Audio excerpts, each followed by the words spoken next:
What's up YouTube, Saf here on Super Saf TV. So a few weeks ago I did a video of my top 5 smartphones of 2013. If you do want to go ahead and check that video out, a link will be in the description below. Now following on from that video, a lot of you were asking for a similar video with the top 5 tablets of 2013 as well. Now personally speaking, although I do use tablets, I'm not a heavy tablet user. So I thought this time we'd do something a little bit different and I'd ask you guys what your top tablets of 2013 are and use that information to put together this list.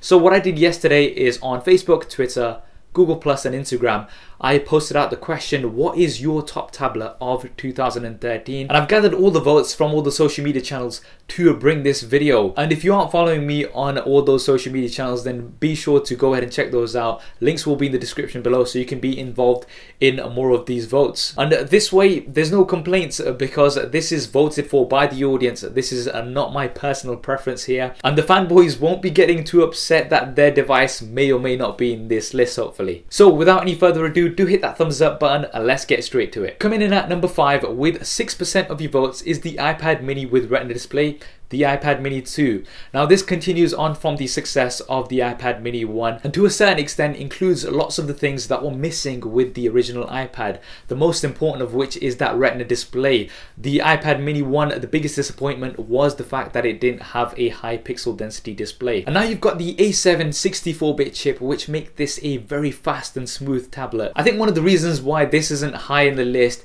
is because of the price. You're looking at £339 here in the UK or $399 in the US. So that's roughly about $100 less or roughly about £60 less than the original iPad. So especially for a tablet of this smaller form factor, it is quite pricey. Now coming in at number 4 with 7% of your votes is the Sony Xperia Tablet Z. This has a very sleek and a premium build just as with the other Xperia devices. Now this tablet did release early in the year and at the time it was the thinnest full-size tablet available. And the unique selling point of this tablet is that it's IP57 dust and water resistant.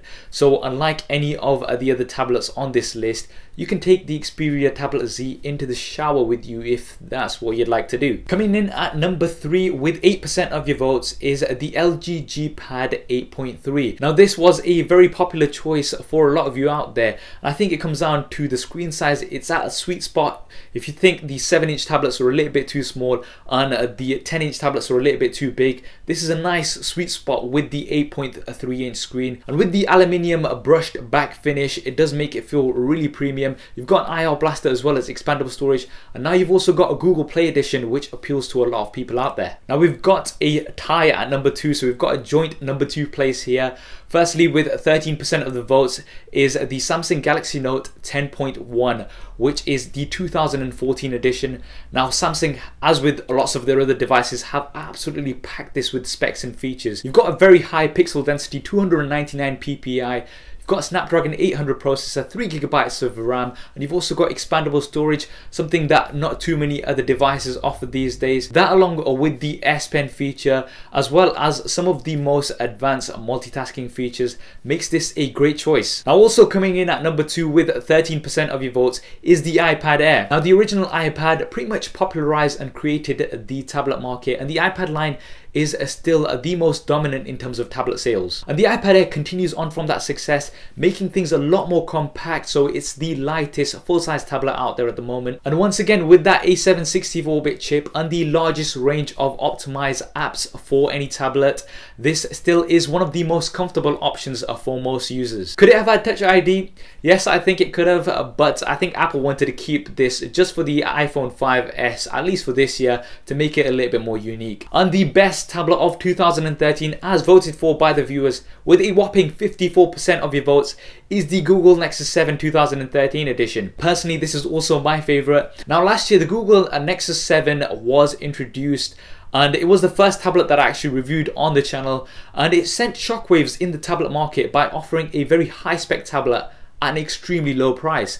And the Google Nexus 7 2013 edition continues on from that success, but just improves things massively. One of the highest pixel densities of any tablet out there at the moment, in a very compact and lightweight design. And it's got stock Google Android, so you're going to be getting updates directly from Google without having to wait for any third parties. And just to put icing on the cake, the Google Nexus 7 is less than half the price of the iPad Air, making this an absolute bargain. So there we have it, the top 5 tablets of 2013 as voted for by the audience. Was your device on here? Was it not? Do drop me a comment below and let me know. And do also let me know which tablet you'll be looking most forward to in 2014.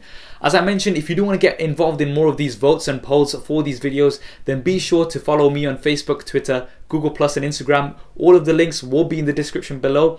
I hope you enjoyed this video and found it useful. If you did, as always, please do hit that thumbs up button for me. It really does help me out. And why not subscribe to the channel? I've got plenty more content coming up in 2014.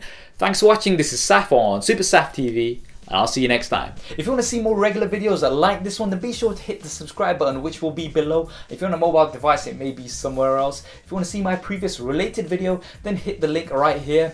If you want to stay in touch over Facebook, Twitter and Google Plus, then all of the addresses will be there somewhere, as well as direct links in the description below.